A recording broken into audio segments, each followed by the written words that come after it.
జగన్ హయాంలో రాష్ట్రంలో అటవిక రాక్షస పాలన రాజ్యమేలుతోందని మాజీ మంత్రి కొల్లు రవీంద్ర అన్నారు. వివేక హత్య కేసు ముద్దాయిలను పట్టుకోవాలన్న ఆలోచన ఏపీ ప్రభుత్వానికి లేదని, హత్య కేసు విచారణ ఏపీలో కొనసాగితే కేసు కొలిక్కి రాదని, హత్య సూత్రధారులు బయటపడరని సాక్షాత్తు న్యాయస్థానం వ్యాఖ్యానించిందని అన్నారు.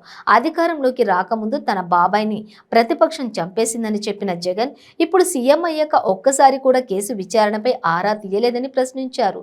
సొంత కుటుంబ సభ్యులకే న్యాయం చేయలేని జగన్ కు రాష్ట్రాన్ని పరిపాలించే నైతిక హక్కు లేదని, తక్షణమే ముఖ్యమంత్రి పదవికి రాజీనామా చేయాలని అన్నారు.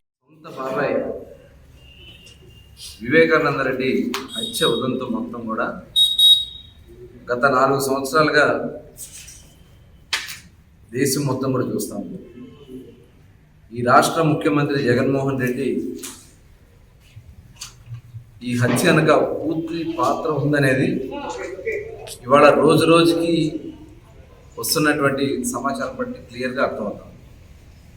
దాని మీద తెలుగుదేశం పార్టీ, ఎందుకంటే మనకు తెలుసు ఆ రోజున ఎలక్షన్స్ ముందు జగన్మోహన్ రెడ్డి సాక్షి పేపర్లో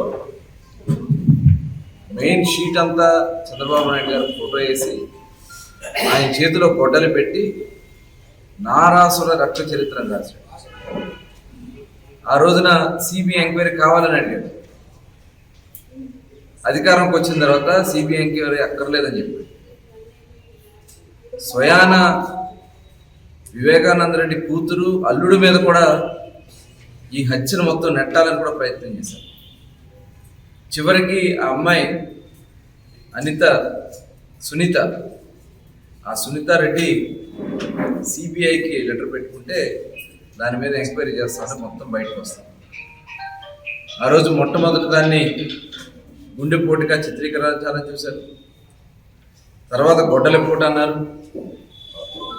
తర్వాత బాత్రూంలో మొత్తం కూడా రక్తసిక్తం అయితే ఆ ప్రెస్ మీట్లో వాళ్ళు మాట్లాడినటువంటి మాటలు చూశారు.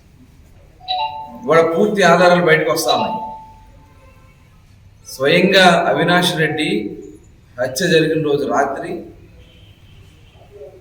భారతీరెడ్డి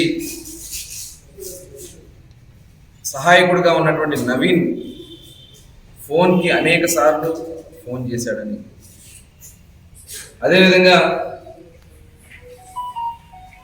జగన్మోహన్ రెడ్డి ఓఎస్డి కృష్ణమోహన్ రెడ్డికి అనేక సార్లు అవినాష్ రెడ్డి కాల్ చేశాడనేది ఆ హత్య జరిగిన రోజు రాత్రి కాల్స్ చేశారు. అంటే ఇవన్నీ కూడా తెలిసి జగన్మోహన్ రెడ్డి జరిపించినది తేటతెల్లం అవుతాను. దీన్ని కప్పిపుచ్చడానికి అనేక ప్రయత్నాలు చేశారు. ఆ రోజున ఫ్రీజర్లో పెట్టేసి పైన పూలు జల్లేసి అది గుండెపోటు కింద చూపించాలని ఆ రోజు ప్రయత్నం చేశారు. కానీ ఆ రోజు సునీత నాకు అనుమానంగా ఉంది కాబట్టి ఇది హత్య జరిగి ఉంటుందని చెప్పి అమ్మాయిని చెప్పిన తర్వాత పోస్ట్ మార్టం చేయడం జరిగింది.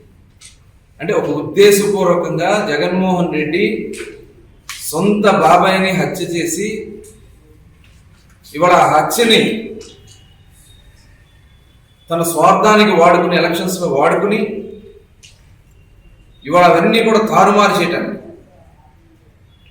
సాక్ష్యాలన్నీ కూడా తారుమారు చేయటానికి సిబిఐ అధికారుల మీద